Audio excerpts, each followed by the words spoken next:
Into the Wild by John Krakauer is a book which details the real-life experiences and escapades of Chris McCandless, some guy who decided to ditch everything he owned in exchange for adventure or something. Not my favorite book since there are better books out there, but I need to talk about it for school, so here we go. The book itself is organized in an anachronistic order of events, meaning every time you start a new chapter, you get thrown in a time machine and put into a random spot in his life. This can get ridiculous because the book can get a mind of its own and throw you all over the place, with only a few vague hints as to where in Chris's life you are. The book starts out with Chris getting picked up by some trucker guy named Jim Gallion. Chris spouts some nonsense about living off the land and gets dropped off at the Stampede Trail, which leads into the wilderness of Alaska. Then the second chapter happens and Chris is dead. He was found by some moose hunters and it was determined he died from starvation, I think. So we can put those two events on the timeline for now. Anyways, the third chapter still takes place after Chris's death and follows a guy named Wayne Westerberg. He's daydreaming about Chris because he was odd. Like, quote unquote odd. Whatever. Apparently Wayne picked up Chris, or Alex, as he calls himself, and Wayne offered him a job because screw resumes and job applications, I guess. Then Wayne monologues about Alex's family. Alex had grown up in Annandale, Virginia with his sister Corrine and his father and mother. Then after graduating from college, Alex took a road trip, and at the end of which he ditched his stuff and went on to live as Alex Supertramp. The next chapter talks about when Alex became Alex from Chris. Chris had gotten into a car crash and at the moment was like, let me ditch all my personal belongings and burn my money and run away. Then he turned into Alex and hitchhiked around the West for a couple months. During this time he met a couple people, including Crazy Ernie, who gave Alex a job that Alex left after 11 days, and a couple, Jan and Bob. Jan and Bob offered him a ride. Meanwhile, Alex's parents were worried and hired a private investigator to look for him after they received a hitchhiking ticket that Alex got. Then Alex gets lost around Mexico and the California border. Next chapter says that Alex went all over to Las Vegas, Oregon, and then to Bullhead City.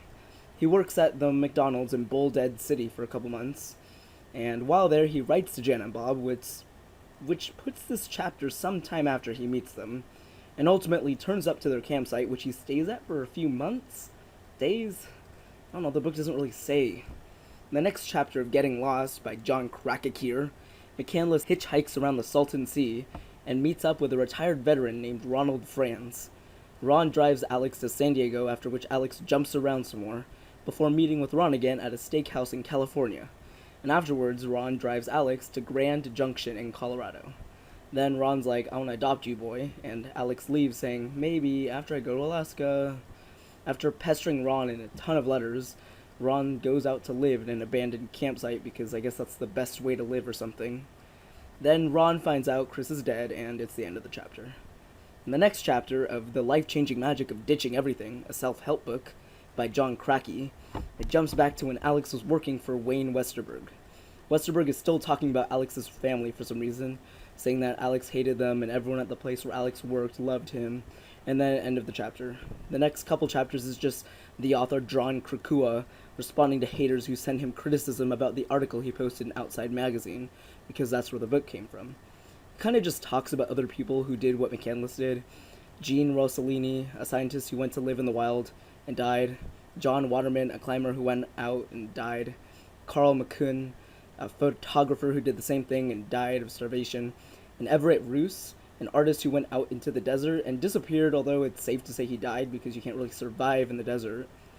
Everett was pretty special, though, in that he drew many similarities to Alex, and this earned him an entire chapter talking about him, while the other three were mashed into one small chapter.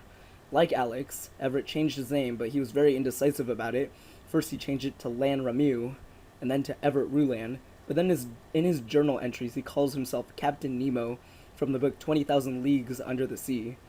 Both of them ran away from their problems, trying to hide in Mother Nature, and Mother Nature killed both Alex and Captain Nemo.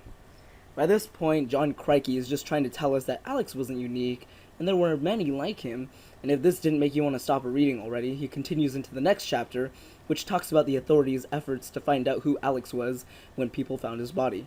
Both Jim Gallion and Wayne Westerberg hear about the body and say it's Alex, and the police confirm it with Alex's half-brother Sam, who never turns up for the rest of the book. Then, in the next chapter of Whose Dead Man Is This by Johnny Crocodile, Mr. Crocodile meets with Chris's dad, Walt McCandless, and Walt talks about how Chris was a bad son, but they all miss him for some reason. Then we get the treat of learning about Alex's childhood. He was a gifted child, but hated school like every other kid. He went backpacking from a young age and road trips with his family because wanderlust runs in the family or something.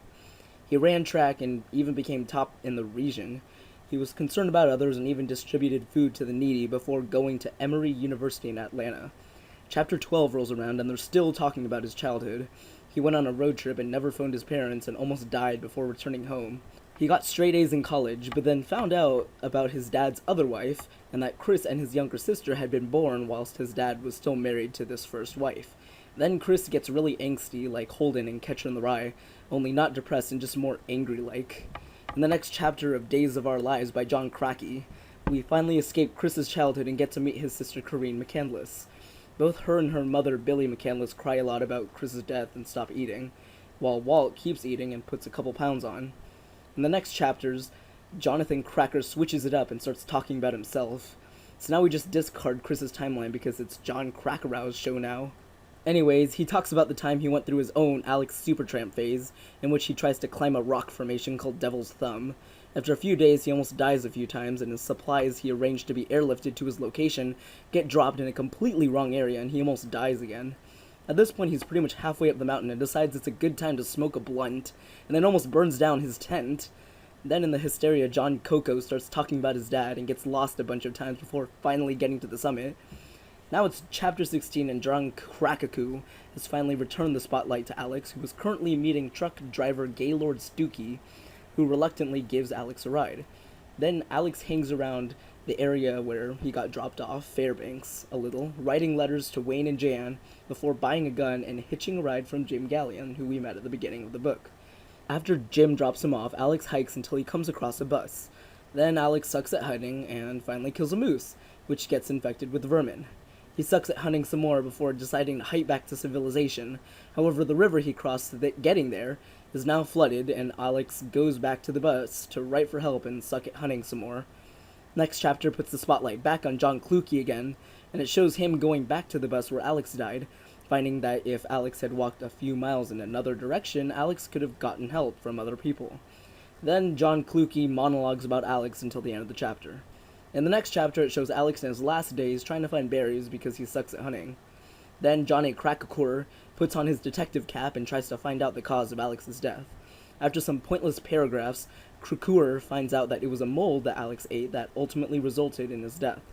In the final chapter of Boy Scout Handbook by John Croak, it shows Alex's parents going to the bus and wandering around for some reason. They put up a memorial plaque because that's what you do for somewhat famous or well-known dead people.